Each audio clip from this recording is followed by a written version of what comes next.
Fighters from Ukraine's 24th Mechanized Brigade successfully ambushed a Russian assault group consisting of 17 troops, among them 5 women, in the city of Chasiv Yar, located in Donetsk Oblast.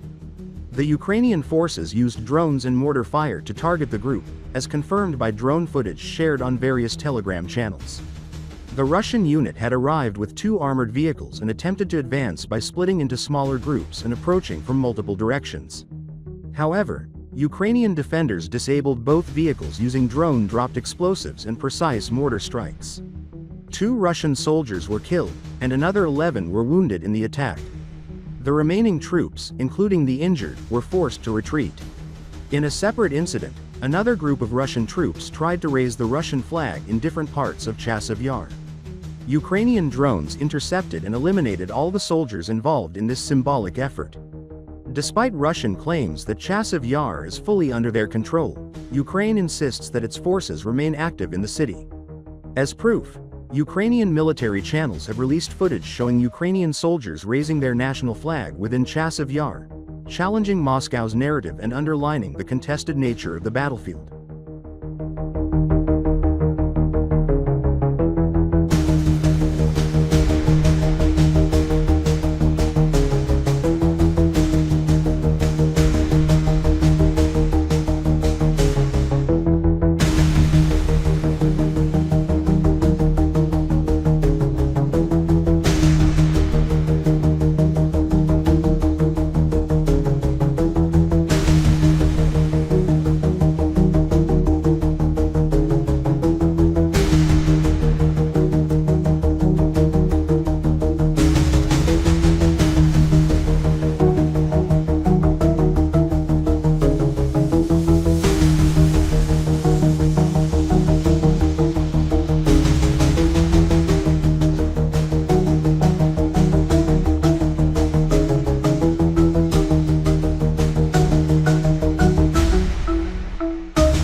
The armed forces of Ukraine have successfully repelled Russian forces in the Zaporizhia region, achieving a tactical advance, according to the 210th Separate Assault Regiment. Ukrainian soldiers credit this success to a thoroughly planned and flawlessly executed assault operation, which combined artillery strikes and drone support for the attacking infantry. Importantly, we managed to liberate Ukrainian territory without suffering any casualties among our troops, the regiment emphasized. The 1st Assault Battalion was able to dislodge Russian forces from heavily fortified positions that had resisted capture for an extended period. This achievement was the result of a meticulously coordinated operation supported by artillery and UAVs, the unit said in its official statement. Meanwhile, in the north, Ukrainian forces have also retaken the village of Kindradivka, located in the Khotan community of Sumy Oblast. The settlement had come under increasing pressure following the Russian military's opening of a new northern front.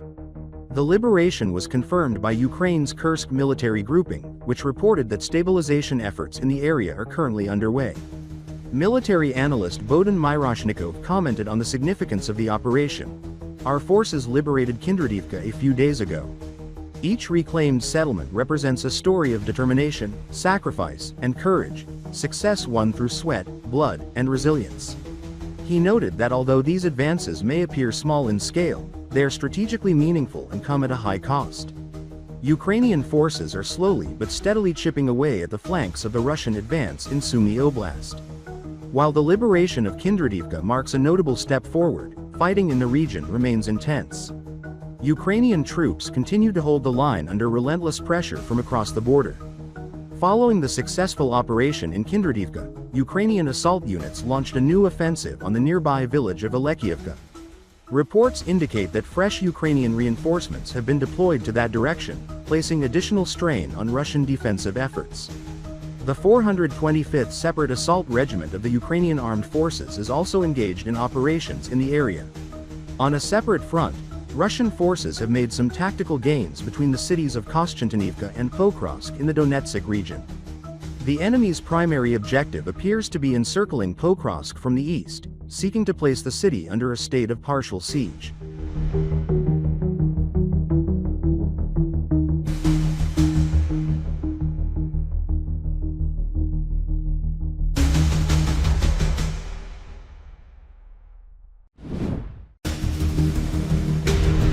Ukrainian defense forces have successfully neutralized Russian sabotage and reconnaissance groups that had infiltrated the city of Pokrovsk.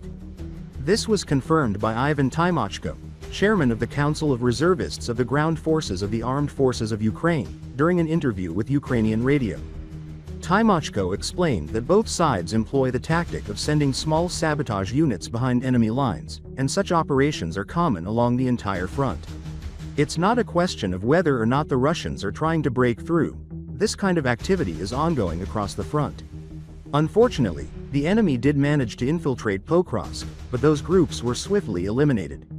They were either destroyed or dispersed and no longer pose any threat, Tymochko said. He warned, however, that the enemy is likely to continue attempting similar incursions. At the same time, Ukraine's defense forces are conducting similar operations in the enemy's rear, and, believe me, we do it much more effectively. The precision strikes by our drones on Russian military facilities, often bypassing their air defense systems, are made possible by our own sabotage and reconnaissance teams, he explained. These units study Russian air defense routes, positions of anti-aircraft systems, and conduct additional reconnaissance and targeting operations. I believe that after the war ends, we'll hear many more remarkable stories about the work of these elite groups, Tymochko added. Meanwhile, military analyst Oleksiy Hetman recently reported that Russian forces have amassed over 100,000 troops in the Pokrovsk direction. This concentration has allowed the enemy to maintain relentless pressure on Ukrainian defensive positions.